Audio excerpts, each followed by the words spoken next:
નમસ્કાર દોસ્તો, સુપરફાસ્ટ તાજા સમાચારમાં તમારું સ્વાગત છે। દેશ, દુનિયા અને ગુજરાતના તાજા, મોટા અને સૌથી મહત્વપૂર્ણ સમાચાર જાણીએ તે પહેલા તમે ચેનલમાં નવા હોય તો ચેનલને જરૂરથી સબસ્ક્રાઇબ કરીને વિડીયોને લાઇક કરી દેજો।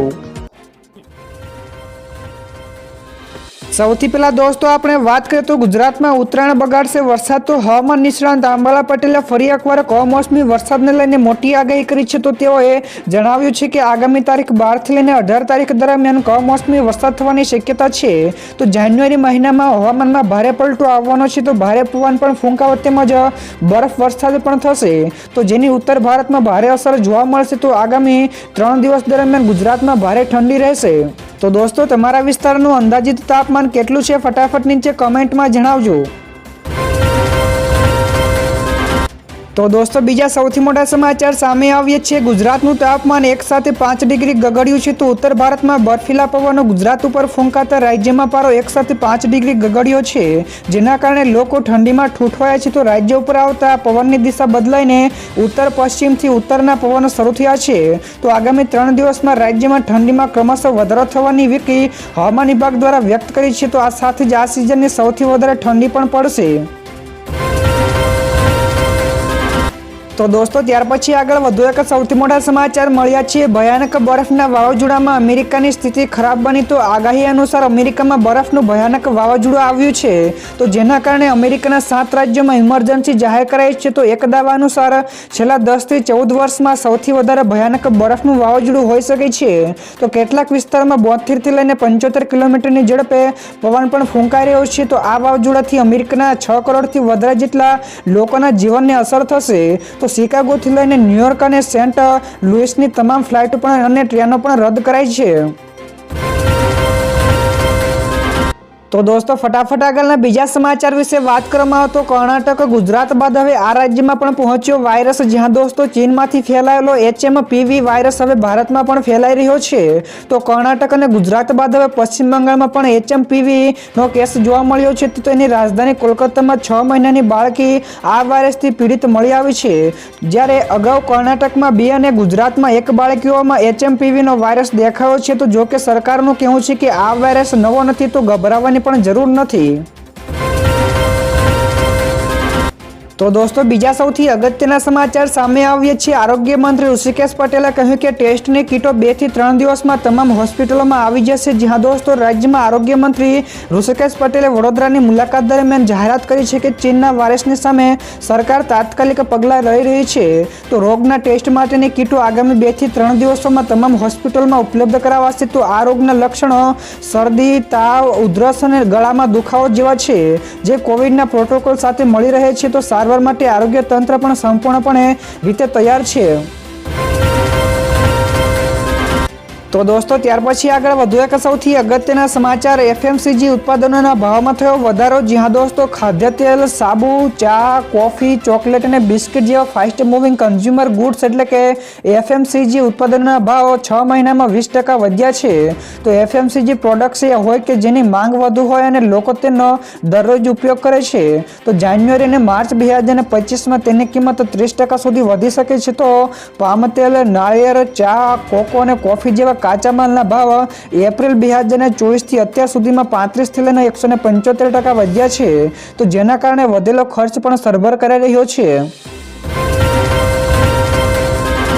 તો દોસ્તો, બીજા સૌથી મહત્વપૂર્ણ સમાચાર સામે આવ્યા છે। રખડતા ઢોર માટે નવી ગાઈડલાઈન। જ્યાં દોસ્તો ગુજરાતમાં સરકારે રખડતા ઢોર માટે નવી ગાઈડલાઈન જાહેર કરી છે। તો હવે રોડ ઉપર રખડતા ઢોરનું રજીસ્ટ્રેશન ફરજિયાત કરવાનું રહેશે। તો રજીસ્ટ્રેશન વગરના ઢોરને જપ્ત કરવા સુધીની કાર્યવાહી પણ કરવામાં આવશે। તો તમામ મહાનગરપાલિકા અને નગરપાલિકાઓને પશુઓ પર ટેગ લગાવવાની કામગીરી કરવાની સૂચનાઓ પણ આપી છે।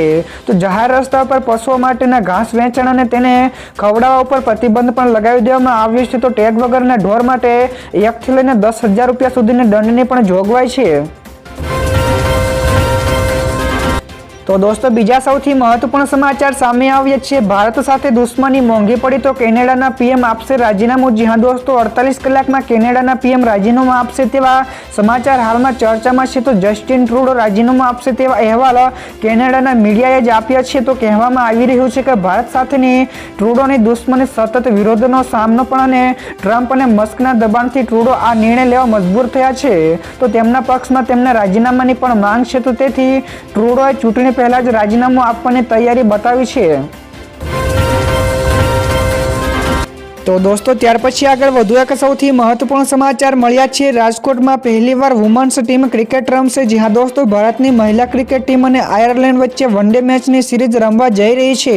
તો જેની તમામ 3 મેચો રાજકોટના નિરંજન શાહ સ્ટેડિયમ ખાતે રમાશે. તો ગઈકાલે બંને ટીમો રાજકોટ આવી હતી. તો ખાસ તો એ છે કે આ સ્ટેડિયમમાં પહેલી વખત વુમન્સ ટીમ ક્રિકેટ રમશે. તો નોંધવા જેવું છે પણ અહીં પ્રેક્ષકો માટે એન્ટ્રી ફ્રી રખાઈ છે. તો આ નિર્ણય સૌરાષ્ટ્ર ક્રિકેટ એસોસિએશન દ્વારા લેવામાં આવ્યો છે.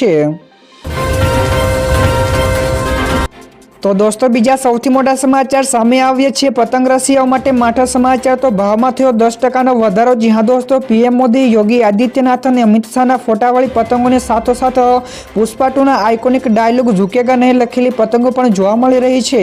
તો ગત વર્ષ કરતાં આ વખતે પતંગના દોરાના ભાવમાં 10% વધારો નોંધાયો છે. જો કે રવિવાર તેમજ અન્ય રજાઓ હોવાને લઈને બાળકો સાથે લોકો પણ પતંગ અને દોરાની ખરીદી કરતા નજરે પડ્યા છે. તો પતંગ અને દોરાના ભાવ ગમે તેટલા વધે પરંતુ ઉત્તરાયણના શોખીનો કોઈ પણ ભોગે આ તહેવારને મન ભરીને માણી લેવા જ માને છે.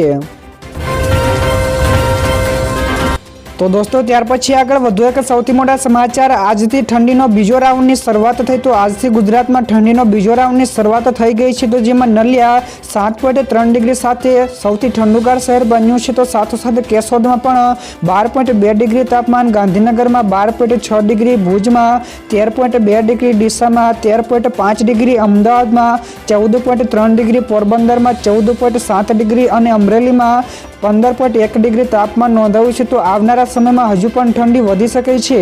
તો રાજ્યમાં મોટાભાગના જિલ્લાઓમાં લઘુત્તમ તાપમાનમાં ભારે ઘટાડો નોંધાયો છે. તો દોસ્તો ત્યાર પછી આગળ વધુ એક સૌથી મોટા સમાચાર મળ્યા છે. વલસાડમાં પણ આવ્યો 3.7ની તીવ્રતાનો ભૂકંપ. જી હા દોસ્તો, દક્ષિણ ગુજરાતના વલસાડમાં ગઈકાલે વહેલી સવારે 5 વાગ્યાની આસપાસ ભૂકંપનો આંચકો અનુભવાયો હતો. તો રિક્ટર સ્કેલ ઉપર ભૂકંપની તીવ્રતા 3.7ની નોંધાઈ છે.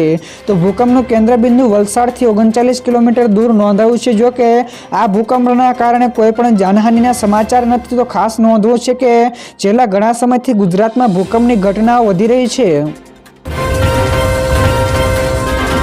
તો દોસ્તો ત્યાર પછીના આગળના બીજા સમાચાર શેર માર્કેટ વિશે પણ મળ્યા છે. તો ગઈકાલનો દિવસ એટલે કે સોમવારનો દિવસ શેર બજારને ન ફળ્યો તો 9 લાખ કરોડ સ્વાહા થયા. જી હા દોસ્તો, શેર બજારમાં ગઈકાલે સવારે સારી તેજી હતી પરંતુ દિવસ પસાર થતા સેન્સેક્સમાં 1200 પોઈન્ટ અને નિફ્ટીમાં 400 પોઈન્ટ તૂટ્યા હતા. જ્યારે રોકાણકારોને 9 લાખ કરોડ રૂપિયાનું નુકસાન થયું છે. તો બીએસસી ઉપર લિસ્ટેડ શેરોનું માર્કેટ કેપ ઘટીને 440.74 લાખ કરોડ રૂપિયા ઉપર આવી ગયું છે. તો બપોરે 1:24 કલાકે સેન્સેક્સ 1036.47 પોઈન્ટ ઘટીને 78,186.84 સ્તરે હતો. તેમજ નિફ્ટી 324 પોઈન્ટ તૂટીને 23,680 સ્તરે ટ્રેડ કરી રહ્યો છે. તો દોસ્તો બીજા સૌથી અગત્યના સમાચાર સામે આવ્યા છે. અરવિંદ કેજરીવાલે કહ્યું કે સીએમ આતિશીની ધરપકડ થશે. જી હા દોસ્તો, અરવિંદ કેજરીવાલે મોટું નિવેદન આપ્યું છે અને તેણે ટ્વિટર ઉપર લખ્યું છે કે મેં થોડા દિવસો પહેલા જ કહ્યું હતું કે દિલ્હીના સીએમ આતિશીજીની ધરપકડ કરવામાં આવશે અને કેટલાક આમ આદમી પાર્ટીના નેતાઓ પર પણ દરોડા પાડવામાં આવશે. તો ગઈકાલે સુધીમાં તેઓની અમારી વિરુદ્ધ કંઈ મળ્યું નથી. તો ભવિષ્યમાં પણ કંઈ જ પણ મળશે નહીં. તો વિશ્વસનીય સૂત્રોના જણાવ્યા અનુસાર આગામી થોડા દિવસોમાં મનીષ સિસોદિયાના ઘરે પણ સીબીઆઈના દરોડા પાડશે. તો દિલ્હીમાં ભાજપ હારી રહી છે. ત્યાર પછી દોસ્તો આગળ વધુ એક સૌથી અગત્યના સમાચાર મળ્યા છે. અમદાવાદમાં આબુ જેવો માહોલ સર્જાયો. તો રાજ્યમાં 3 દિવસથી ઠંડીમાં વધારો જોવા મળી રહ્યો છે. ત્યારે અમદાવાદ શહેરમાં વહેલી સવારથી ધુમ્મસ છવાયું વાતાવરણ જોવા મળી રહ્યું છે. તો જેના કારણે વાહન ચાલકો વહેલી સવારે મુશ્કેલીમાં મુકાયા હતા. તો બીજી તરફ હવામાન વિભાગ અનુસાર આગામી દિવસોમાં ફરી એકવાર કડકડતી ઠંડીની આગાહી કરવામાં આવી છે અને ઉત્તરાયણમાં ઘણા બધા વિસ્તારોમાં વરસાદની પણ આગાહી કરી છે.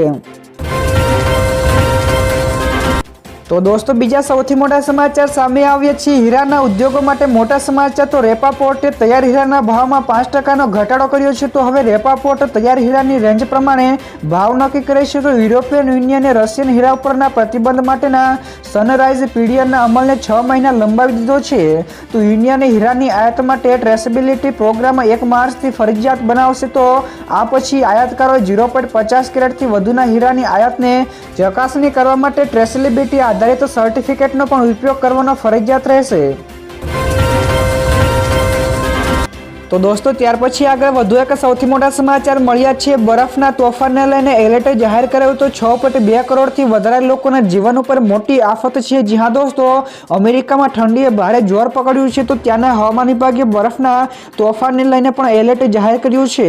તો તે દરમિયાન વિન્ટર સ્ટોર્મ યુનાઇટેડ સ્ટેટ્સના 1300 માઇલ વિસ્તારોમાં ભારે બરફ, ખતરનાક બરફ અને વરસાદ તેમજ ભારે તોફાન આવશે તેવું પણ જણાવ્યું છે। તો ગઈકાલે બપોરે શરૂ થયેલું આ તોફાન સોમવાર એટલે કે આજ સુધી ચાલુ રહેશે।